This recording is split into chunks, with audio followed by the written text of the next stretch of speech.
Beyond all of the historical and archaeological information I encountered in Babylon, there were two specific things I needed to find.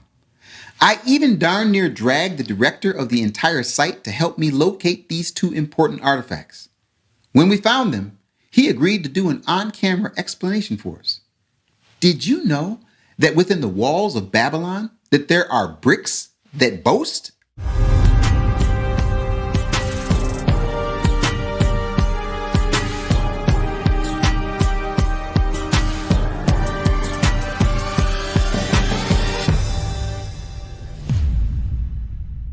Before we take a look and listen at these boasting bricks in Babylon, I want to show you some of the ancient grounds that I was walking on.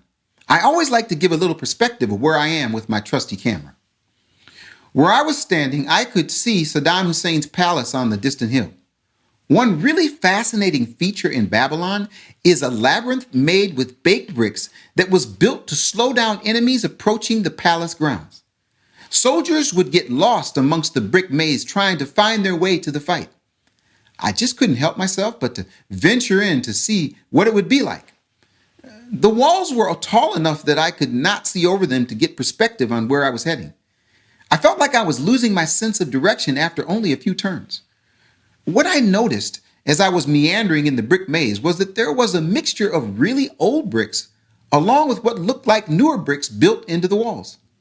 These were the original bricks of Nebuchadnezzar mixed in with Saddam Hussein's Babylon restoration bricks.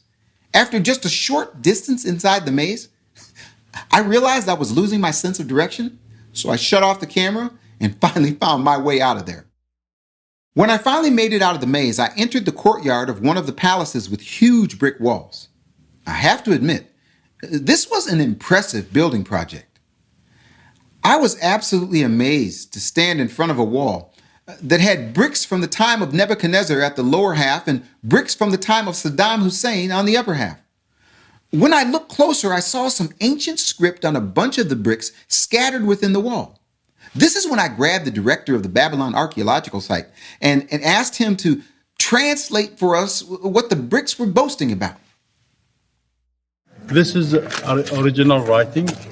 It's wrote by cuneiform, scribe, and Babylonian language, and its general translation said that Nebuchadnezzar reconstructed this hall, throne room, for his life and life of his sons and generations, and constructed this to get satisfactions of his chief god Marduk. After he gave his translation of the Nebuchadnezzar brick, I saw other bricks with a different Arabic script. So this is the brick of Saddam Hussein. It is also similar. Each 1,000 is separated on the walls of the new walls of the Southern Palace. The translation, it is written by Arabic, and the translation say that at the time of the Victorians, Saddam Hussein, President of Republic of Iraq, great guardians of Iraq, and he's rebuilt its civilization and culture. He achieved reconstruction of this by two states in 1987 till 1988. This palace, which was reconstructed by King Nebuchadnezzar in 605 BC. Whoa. The truth of the matter is that King Nebuchadnezzar was an amazing brick baker and builder, and he didn't mind boasting to let us know just how much of a master builder he was. So when Saddam Hussein came up with his harebrained idea that he was the reincarnated Nebuchadnezzar, he decided to emulate his hero in every possible way, including stamping bricks that boast about his building prowess. What is amazing, however, is that I have seen some ancient bricks that were pulled from the grounds of Babylon that are now sitting on display in museums around the world.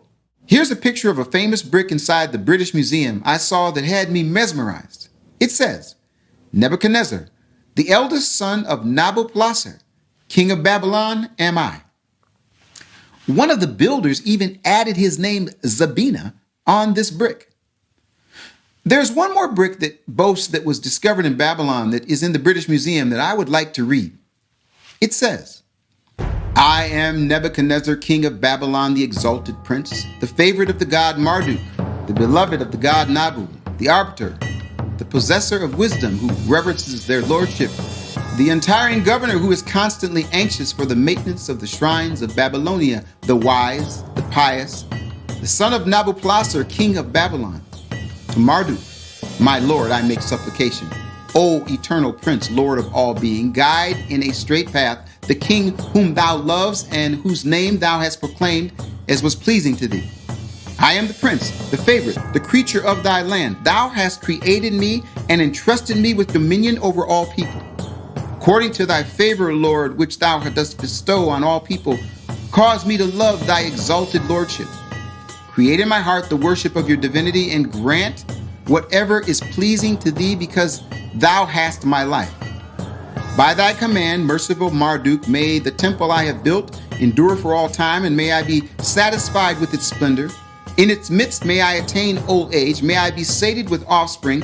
Therein may I receive the heavy tribute of all mankind, from the horizon of heaven to the zenith.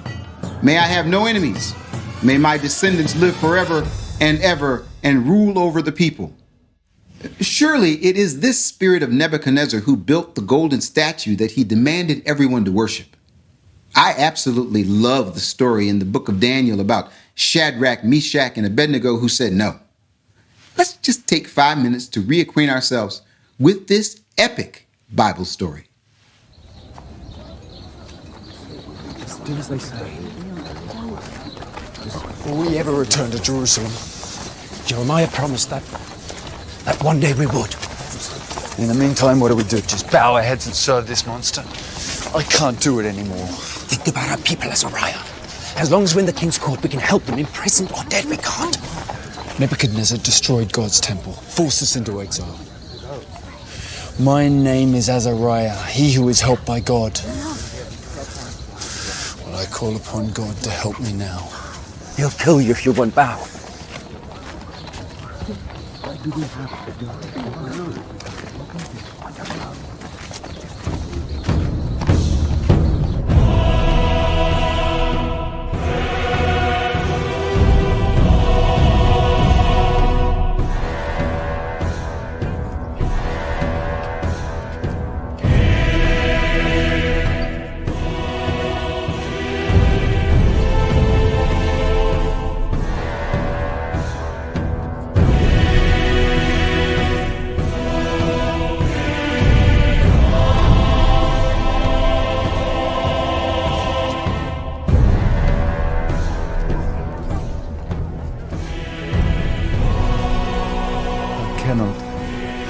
I will not worship that.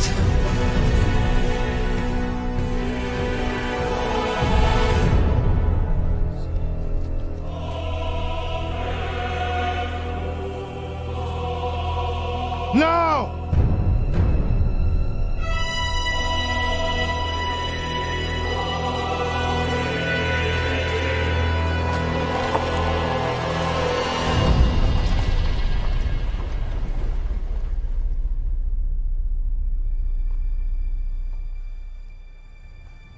With all our hearts we follow you. Bow your heads! And seek your presence. With all my heart I follow you. I fear you. I seek your presence. Bring them! Oh, my friends, your faith will be tested now. Daniel! What's wrong with them? Why will your friends not bow to me? I assure you, sire, they will serve you faithfully, all their lives, as I will, but...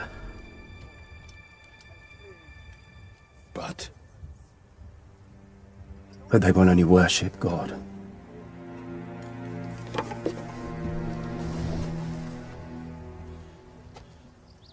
I will make them bow. With all our heart we follow you. We fear you. We seek your presence.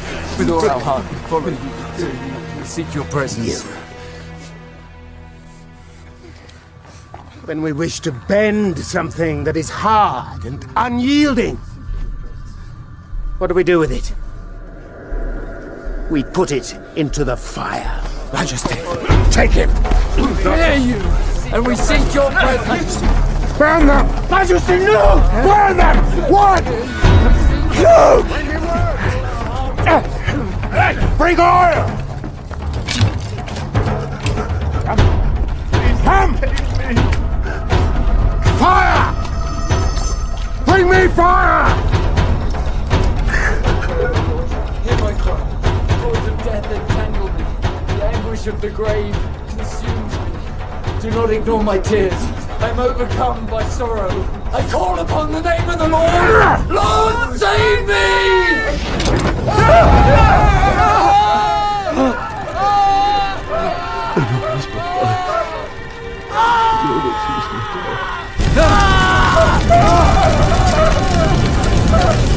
My enemies will be done. They will turn back in shame. Why do they not burn?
People of Judah, rise! God is with us! He's with us! God is with us. As I was working on this episode, I happened to see an image from the 2024 Oscars. For some reason, the huge gold statue on stage behind the host gave me a weird feeling about what that golden idol represented. As I was walking amongst the walls, I could hear thousands of bricks built into the massive walls boasting about their builders. Both Nebuchadnezzar and Saddam Hussein fell prey to believing that they were unaccountable for their words and deeds that found their way into the presence of the one true God in heaven, who weighs man's acts on earth. 1 Samuel chapter 2, verse 3 says this: "Boast no more so very proudly. Do not let arrogance come out of your mouth. For the Lord is a God of knowledge, and with him actions are weighed."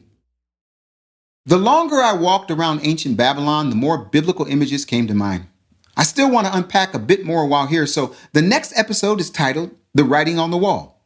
Oh, and the Iraq Unpacked Plus episode introduces us to the woman behind the creation of modern Iraq. I titled it Modern Mesopotamia's Mama. Enjoy.